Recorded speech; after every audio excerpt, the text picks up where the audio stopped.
भक्तों, ओम नमः शिवाय। श्री शिवाय नमस्तुभ्यम। जय श्री महाकाल। जी हाँ भक्तों, क्या आपका भी जो बच्चा है उसका जो मन है वो पढ़ाई लिखाई में बिल्कुल भी नहीं लगता।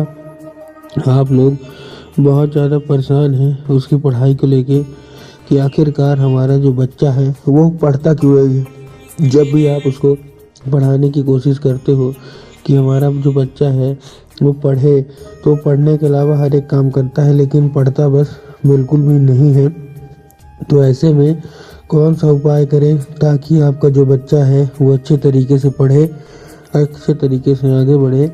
आज की इस वीडियो के माध्यम से हम आपको बताने वाले हैं। तो बस उपाय अगर आप ध्यान से सुनेंगे और अच्छे तरीके से उपाय करेंगे तो सारी की सारी इच्छा, सारी की सारी जो मनोकामना है ना, अवश्य रूप से पूरी होगी ही होगी। क्या करना है, कैसे करना है, पूरा आपको मैं बताने वाला हूँ और अच्छे तरीके से आपको समझाने वाला हूँ। तो बस एक उपाय ध्यान से सुन के अच्छे से करिएगा, जितने भी मैं आपको उपाय बताने वाला हूँ। देखिए, आपको भी पता है कि पूज्य गुरुदेव की जो कथा होती है उसमें लाखों की भीड़ आती है। कैसे भीड़ आती है? लाखों की भीड़ आती है। और जब गुरुदेव की कथा में लाखों की भीड़ आती है तो वहाँ ज़्यादातर जो भक्त होते हैं वो क्या करते हैं, पत्र के द्वारा अपनी इच्छा और पत्र के द्वारा अपनी मनोकामना जो होती है वो गुरुदेव तक पहुँच जाते हैं। तो अभी गुरुदेव की कथा चल रही थी, आज से 4 से 5 महीना पहले की बात है। गुरुदेव की क्या है, कथा चल रही थी। अब जब गुरुदेव की कथा चल रही थी तो वहाँ लाखों की भीड़ आई। अब जब गुरुदेव की कथा में लाखों की भीड़ आई तो वहाँ ज़्यादातर जो भक्त थे ना, उन्होंने क्या किया, पत्र के द्वारा अपनी इच्छा और पत्र के द्वारा अपनी मनोकामना जो है वो गुरुदेव तक पहुँचाई। अब जब गुरुदेव के पास पत्र पहुँचा और गुरुदेव ने पत्र पढ़ा तो वहाँ गुरुदेव ने देखा कि ज़्यादातर जो भक्त हैं उनकी क्या है, केवल एक ही इच्छा और एक ही मनोकामना है, क्या कि गुरुदेव हमारा जो मतलब बच्चा है ना उसका जो मन है वो पढ़ाई लिखाई में बिल्कुल भी नहीं लगता। हम लोग बहुत ज़्यादा परेशान हैं उसकी पढ़ाई को लेके कि आखिरकार हमारा जो बच्चा है वो पढ़ता क्यों नहीं है। ठीक ना, हमने उसके पीछे क्या कुछ नहीं किया, बहुत अच्छी उसको स्कूल में डाल के रखा है, बहुत अच्छा उसको कोचिंग ट्यूशन दे रहे हैं, हर एक तरह का सुख सुविधा दे रहे हैं, लेकिन फिर भी हमारा जो बच्चा है उसका मन पढ़ाई में बिल्कुल भी नहीं लगता। कृपया करके कोई उपाय बता दें।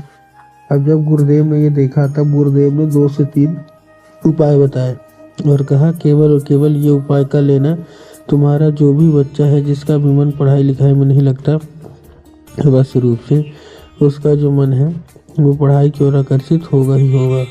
अब जैसे ही गुरुदेव ने उपाय उसको बताया तो उसमें क्या हुआ, इसमें हमारी सारी मनोकामना इच्छा पूरी हो गई है। आपका कोटि कोटि धन्यवाद। तो देखिए, जो लोग भी मेरी आवाज़ अभी सुन रहे हैं, अगर आपको भी जानना है कि आखिर ऐसा कौन सा उपाय है जिसको करने मात्र से सारी इच्छा मनोकामना जो है वो पूरी हो जाती है, तो चलिए हम बताते हैं आपको आज की इस वीडियो के माध्यम से कि आपको करना क्या है।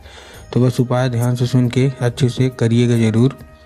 लेकिन उसके पहले चैनल पे अगर पहली बार आए हैं और आवाज़ मेरी पहली बार सुन रहे हैं तो वीडियो कर दें लाइक और चैनल को भी कर लें सब्सक्राइब, ताकि पूजनीय पंडित प्रदीप जी मिश्रा के रोज़ नए नए उपाय जो कि मैं उनकी कथा से सुनता हूँ, श्रवण करता हूँ, सबसे पहले मैं आपको प्राप्त करा सकूँ। तो देखिए, जो हमारा सबसे पहला उपाय है, इस उपाय में आपको सबसे पहले चाहिए क्या, इस उपाय में सबसे पहले आपको 3 काली तिल और साथ में आपको 1 धतूरा चाहिए। क्या चाहिए? 3 काली तिल और साथ में 1 धतूरा। अब देखिए, काली तिल और काली मिर्च में ना बहुत सारे लोग कंफ्यूज होते हैं कि काली तिल क्या है, काली मिर्च क्या है, हमको थोड़ा साफ साफ बताओ। तब गुरुदेव ने साफ साफ बताया है कि आप जिस भी शिव मंदिर जा रहे हैं उस शिव मंदिर का जिधर साइड जलाधारी होगा आपको अपना चेहरा उधर साइड करके खड़े हो जाना है। ठीक, तो पहली बात तो आपको काली तिल ही लेना है और शिव मंदिर के जिधर साइड जलाधारी होगी आपको अपना चेहरा उधर ही करके खड़े हो जाना है। अपने बच्चे के हाथ में दीजिएगा। ठीक, उसको फिर बोलिएगा कि महादेव का एक बहुत ही सुंदर सा नाम है श्रम्भेश्वर महादेव। तो करे क्या, श्रम्भेश्वर महादेव का नाम लेके और उन्हीं का स्मरण करके चुपचाप क्या कर दे, अर्पित कर दे। पूज्य गुरुदेव कहते हैं कि अगर उसने श्रम्भेश्वर महादेव का ये उपाय कर लिया तो अवश्य रूप से इच्छा मनोकामना जो है वो पूरी होगी ही होगी।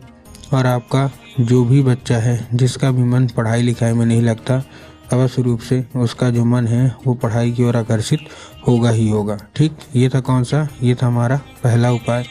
अब हम चलते हैं अपने दूसरे उपाय की ओर। इस उपाय में जितनी भी माताएं हैं उनको क्या करना है, उनको लेना है एक लाल फूल, और लाल फूल के साथ साथ आपको और क्या करना है, आपके घर में माता सरस्वती की फ़ोटो या मूर्ति होना अति अनिवार्य है। अगर आपके घर में माता सरस्वती की फ़ोटो या मूर्ति है तब तो अच्छी बात है, लेकिन अगर आपके घर में माता सरस्वती की फ़ोटो या मूर्ति नहीं है तो आपको बाज़ार जाना है, माता सरस्वती की फ़ोटो या मूर्ति लाना है और घर में उनको स्थान दे देना है। ठीक, दे दिया।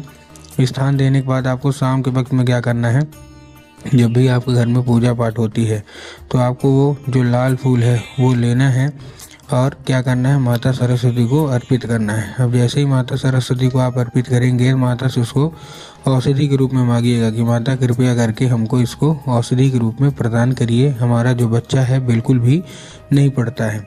अब क्या होगा, अब ये औषधि के रूप ले लेगा। अब आपको करना क्या है, उसी रात जब आपका बच्चा अच्छे तरीके से खाना पीना खा के सो जाए तो आपको क्या करना है, वो लाल फूल उठाना है और अपने बच्चे के माथे पे 2 से 3 बार आपको फेर देना है। पूज्य गुरुदेव कहते हैं कि उस फूल के जरिए स्वयं माता जो सरस्वती हैं वो उसके दिमाग में प्रवेश कर जाएंगी और उसका जितना भी दिमाग इधर उधर के कामों में लगता है वहाँ से ना लग के केवल और केवल उसका दिमाग पढ़ाई की ओर आकर्षित होगा ही होगा।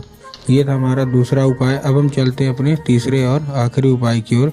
अब देखिए, जो हमारा तीसरा और आखिरी उपाय है, इस उपाय में आपको एक पान का पत्ता लेना है और पान के पत्ते के ऊपर आपको शहद का लेपन कर देना है। ठीक, तो पान का पत्ता ले लिया, शहद का आपने लेपन कर दिया, तो शहद का लेपन कर दिया, उसके बाद अपने बच्चे के हाथ में देके उसको भेज दीजिए कहाँ, सीधा सीधा शिव मंदिर। अब जैसे ही आपका बच्चा शिव मंदिर पहुंच जाएगा तो आपके दिमाग में आया होगा कि जाएंगे बाबा भोलेनाथ के ऊपर अर्पित करवा देंगे, जो कि पूर्णतः गलत है। आपको बाबा भोलेनाथ के ऊपर अर्पित नहीं करवाना, आपको माता शोक सुंदरी के ऊपर अर्पित करवाना है।